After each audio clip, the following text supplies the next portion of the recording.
কে বলেছে ভগবান নেই? যখন আমরা কোনো বিপদে পড়ি তখন কিন্তু আমাদেরকে ভগবানে উদ্ধার করে, তাই না বন্ধুরা? আর আমরা কিন্তু এই গরমের মধ্যে প্রত্যেক দিনে সবাই বলি, হে ভগবান এত গরম আর ভালো লাগে না। তো এদিকে দেখো ভগবান আমাদেরকে নিশ্চয় বাঁচায়। এই গরমের মধ্যে যদি একদিনও বৃষ্টি না আসে তাহলে ভাবতে পারো আমাদের কি অবস্থা হতো। তাই আমাদের এখানে কিন্তু কালকে রাত্রে ভীষণ ঝড় তুফান বৃষ্টি আসছে। আর ভালো লেগেছে কালকে রাত্রে এত ঝড় তুফান বৃষ্টি না, মানে কালকে সারা রাত্র আমাদের মানে গরমের থেকে রক্ষা পেয়েছি আর খুব সুন্দর করে ঘুমোতে পেরেছি। যাই হোক সকালে উঠে দেখি উঠানে একদম পুরা গাছের পাতা পুতা পড়ে একাকার। তো ভালো করে মানে উঠানটাকে পরিষ্কার করে নিলাম, জল দিয়ে একটু ধুয়েও নিয়েছি। আর যাই হোক গরমের থেকে তো রক্ষা পেয়েছি, একটুটা কষ্টই হোক, তাই না? উঠানটা ঝাড়ুয়ে দিলাম কষ্ট করে, পাতাগুলো একটু পরিষ্কার করে নিলাম, তাতে তো কিছু না। আর আমাদেরকে যে ভগবান রক্ষা করেছে এই গরমের থেকে। আর বৃষ্টিতে না একটুখানি হেলচা দিয়েছে, তো বারান্দাতে জল ঢুকে গিয়েছিল। তো সেই জন্য এই বাকেটটা ছিল ঘরে, আর ঘর মোছা বালতিটা তো আমি যেহেতু বাইরে রাখি সেই জন্য বাকেটটার মধ্যে জলগুলা কাচিয়ে কাচিয়ে রেখেছিলাম। আর সকালে উঠে ফেলে এই যে বাকেটটা আমি সুন্দর করে ধুয়ে নিলাম। তারপর রোজের মতন ঘর মুছে নিয়েছি, ঘর মুছে এই রুম ওই রুম সব ঘর মুছে নিলাম। আর আজকে না কাপড় ধুয়েছি একটু, তো কাপড় ওই পিছনে উঠানো মেলে দিয়েছিলাম আর এই উঠানে খালি বেডশিটটা মেলে দিয়েছি।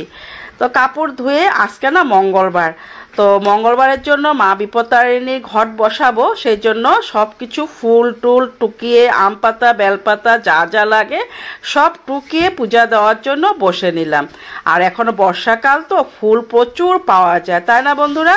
আর এখন পূজা দিতে না বেশ ভালো লাগে, কারণ অনেক ফুল দিয়ে তো পূজা দিতে ভীষণ ভালো লাগে। আসনে ভরা মনের মতন একদম আসন ভরিয়ে পূজা দিই, খুব ভালো লাগে।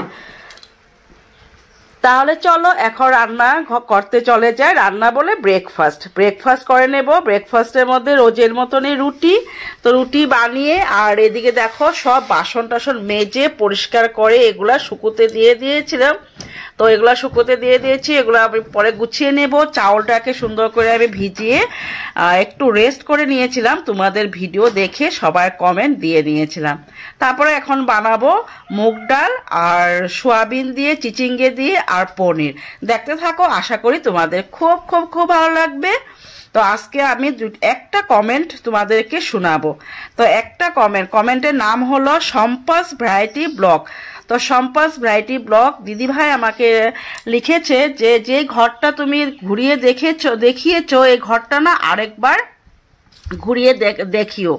তো দিদিভাইকে আমি বললাম, দিদিভাই এই বাড়িটা কিন্তু আমার না, তুমি হয়তো ওই জায়গাটা স্কিপ করেছো সেই জন্য হয়তো বুঝতে পারোনি। তো ওই ঘরটা আমি তোমাদেরকে বলেছিলাম আমাদের পাশের বাড়ি এক দেওর হয় সম্পর্কে, পাশের বাড়ি আর কি। তো ওই দেওরের বাড়ি নতুন করে বানিয়েছে, তো আমি ঘুরতে গিয়েছিলাম, তো তোমাদেরকে একটু শেয়ার করে নিয়েছিলাম। তো তাই সম্পাস ভ্যারাইটি ব্লগ তুমি খুব সুন্দর আমার কমেন্ট করো, তার জন্য তোমাকে জানাই অনেক অনেক ভালোবাসা ও অনেক অনেক শুভেচ্ছা। এভাবে সবাই আমাকে কমেন্ট দিও, তোমাদের কমেন্টের উপেক্ষা আমি রোজই থাকি। আর তোমাদের কমেন্ট পাওয়াতে আমি আরও উৎসাহ হচ্ছি আরও ভিডিও বানানোর জন্য, মানে আরও উৎসাহ, মানে খুব রোজই ভালো লাগে যে না তোমাদের কমেন্টগুলো পাই, আরও পাবো ভালো ভালো কমেন্ট। তো সেই জন্য কিন্তু আমি রোজই ভিডিও বানানোর জন্য চলে আসি, আর যেটাই থাকে আমার সেটাই তোমাদেরকে দেখিয়ে নিই। তাহলে চলো আজকে আমার রান্না, এই যে পনিরটা আমি হলুদ নুন দিয়ে মেখে রান্না করে নেব। আর এই যে দেখো একদম সিম্পল পনির রান্না। তাহলে চলো আজকে ভিডিওটা এখানে রাখলাম, বেশি বড় ভিডিও আর দিচ্ছি না, এত গরম তোমাদেরও এত বড় ভিডিও ভালো লাগে না, আর তাই একদম সিম্পলভাবেই আমি ভিডিও করি কিন্তু, তাই না বন্ধুরা? তো তাহলে চলো আজকের মতো এখানেই রাখলাম। যদি তোমাদের ভালো লেগে থাকে তাহলে প্লিজ আমার চ্যানেলটাকে লাইক শেয়ার সাবস্ক্রাইব করে দিও। তো আজকের মতো এখানেই।